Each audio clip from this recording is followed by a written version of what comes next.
Why is it so cold? Like, it's 45 degrees. What is it doing 45 degrees in Florida? No, it's 45 degrees with a wind chill. Oh, jeez. And humidity, so it feels like it's about, I don't know, 5. So here we are in the frozen winter hellscape of the north. Yep. Oh my God. It's like 45 degrees outside. Look. That man is in his car, seeking shelter. All right, we're up. Stewie, good morning. What do we got going on, Stewie? So we're gonna get some bacon going. I'm making a sandwich that a guy at Sebring taught me how to make. Okay. Smashed egg sandwich. So Sounds you do it like interesting. you're gonna do it over easy, but you break the yolks on purpose. It makes a damn good sandwich. Okay. You fry the eggs in bacon grease. It's very unhealthy but very tasty. A little bit of American cheese on there, on a bun. Makes a damn good sandwich. Okay. Shout out to Cowboy. Taught me how to make the sandwich a couple years ago. Cool. So Yeah, Cowboy at Sebring. got the fire going, and it's very cold. It's very cold. Yeah, it's like 23 degrees. No, it isn't. It's like 45, but it's humid. It's like the same thing. Yeah, pretty much. To Florida, it is. All right, so let's see what you got going on. All right, Stu's got the grill going with the cast iron skillet. Got the bacon. There you go. It's got a nice seasoned cast iron right there. I like how you touch the bacon first and then you get the hand sanitizer. Well, yeah, because now I got to touch eggs, and I'm probably gonna touch my face. Oh, cool. At the very least, the pan will kill any bacteria on this thing, so that's whatever. If you get a foodborne illness, it's okay. I'd like my liver to work. It'll work a little bit. Sure. All right. So Stuart, what do you call this? That is Cowboy's smashed egg sandwich. The London taxi. This dude. London taxi. This dude came here in a London taxi, Yeah, British Racing Green. Look what's behind the blue 911. A slant nose 911. Holy shit. M555. Holy shit. M555 flat valve. Dude. Look at that. That's a 911 turbo. Real turbo, real M555 flat valve. Nice. Dude, that is nuts. I did not expect to see that. Rare factory option. Lots of clones, lots of imitations. I forget how you tell if it's a real M555. I know there's a way to tell if it's the one that Porsche actually put on the car. But that looked way too, the gaps were too neat and clean for Yeah, it to be usually when it's a imitation. kit car, it's like, Yeah. you know, it's not quite perfect. Yeah, you can tell if it's like a DP Racing or, you know, a GT Racing, you know, flat nose kit that you buy online. The gaps looked way too neat and clean for it to be a non-Porsche option. All right, guys. All right. Oh, my hair is all messy now, but so me and Stu, we're heading off back to the track for day 2. So right now it's about what, 10 o'clock or so? It's about 10 o'clock. Morning warm-ups are getting ready to start, so want to get in there before morning warm-ups start so we can see who's looking fast today, who sounds the best today, which we all know the answer to that. Who's that? The 911 RSRs. Oh yeah, brother. Best sounding cars in the field, man. Okay. Those are real race cars. And I think the race officially starts at 2:30, right?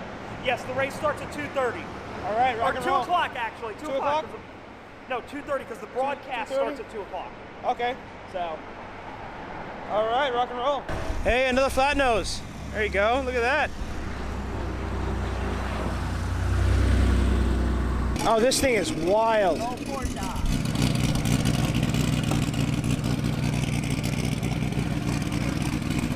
That's a hell of an activity right there. All right, so we're going over to the paddock. Yesterday we were going to go to the paddock, but it looked like it was kind of locked down and we couldn't really get in. So I'm going to see if we can get in anyway, because it doesn't make sense that at Sebring the paddock is completely open and you can just walk right in and see all the teams. but in Daytona you can't, you know? So we're gonna see if it's not as restricted as we think it is. Oh, check this out. Datsun 240Z. Oh, it's clean too, look at that. Oh yes. 2.4 liter inline six. Blue cloth seats. Oh, this is so 70s. RevTech Race Engineering. Oh man. You don't see a lot of cars with blue interior nowadays. Okay, so I think yesterday we made like a wrong turn or something. So it turns out that if you go into the Daytona Club fan zone, there's another portion that leads into what appears to be the paddock. You see the Team Penske truck down there. However, I don't know what these garages are for. They look like team garages, but they're closed right now. So there is one really, really cool car. There's a 488, a black 488 here. However, there's this, you know what, I'll just turn around and show it to you. There's this red Ferrari 812 Superfast with a Giallo Modena stripe running down the middle. It's a little yellow dot there. This must be some kind of historic Ferrari thing. Look at this. It's a big prancing horse. I've never seen that option. To have a giant prancing horse on the back with a tricolore right there. This is sick. Oh, it's sold at Ferrari at Palm Beach. Just ahead of the badge, but I think we'll be going out towards the tail. This is nice. Brewboss livery, the white with the red and blue flash down the big sides. Big Ferrari wheels, carbon ceramic brakes. Is the 59 nice. Porsche How big are these wheels?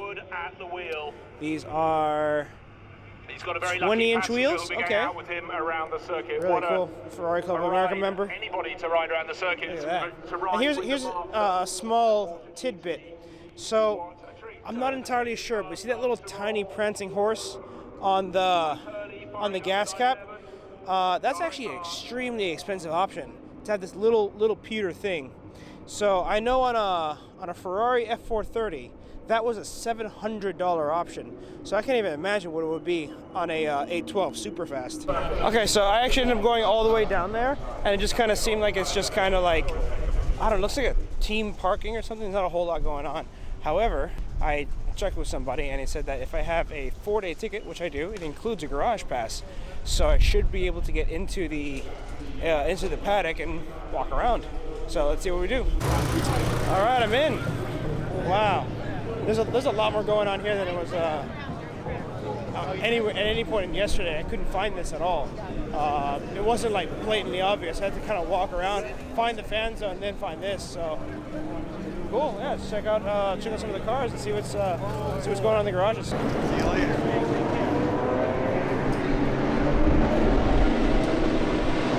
They got the vintage racing starting on there.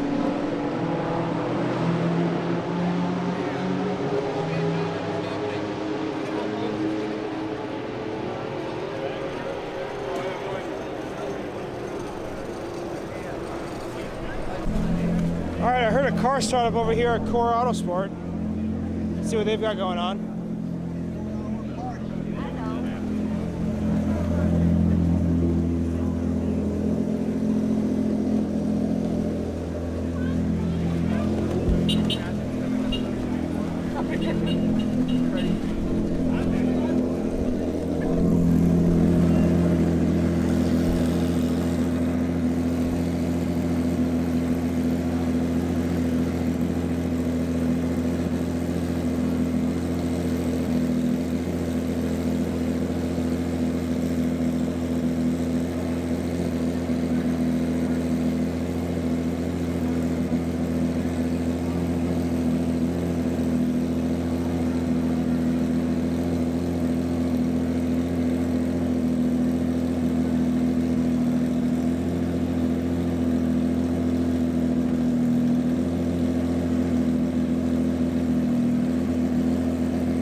This garage a little more open. Look at that.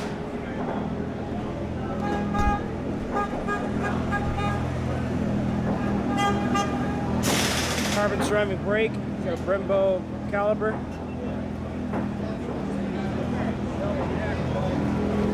weird. He still sits on the right side. You notice that? There we go. But they got a lot of. You got Corvette Racing down there, and Ford GT Chip Ganassi Racing Here we go. right down here. So you got the 67 car.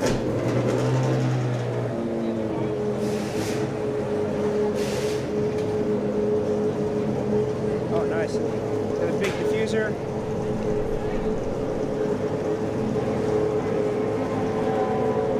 I heard a car startup down here. Let's see what's going on there.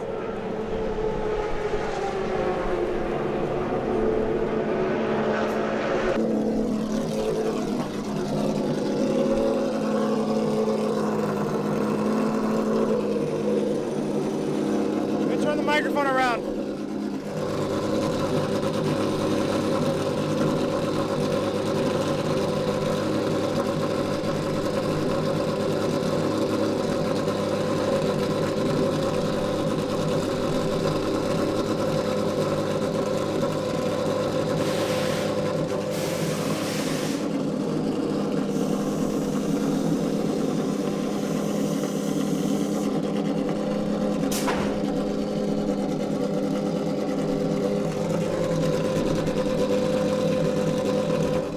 Everyone's doing their final preparation for getting ready to run, because the race starts in a few hours.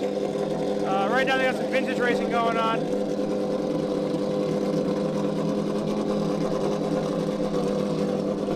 It's pretty loud and idle.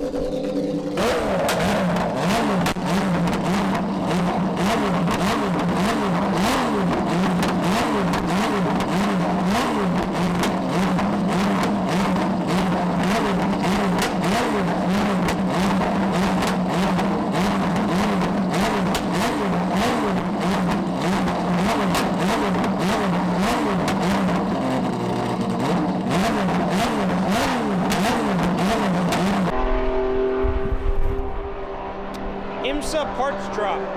Items in this area belong to racing teams participating in an IMSA sanctioned event. So I guess when parts break off of your race car, they just end up here for you to recollect. So here we've got a bumper from a GS car, must be from yesterday's race, and various little bits and grills. Here's a splitter from a GT4 MR. So that's carbon fiber, and that's pretty cool. So you know what? I'm gonna see if I can find the team that owns that race car, and maybe I can get some cool parts. That'd be pretty cool.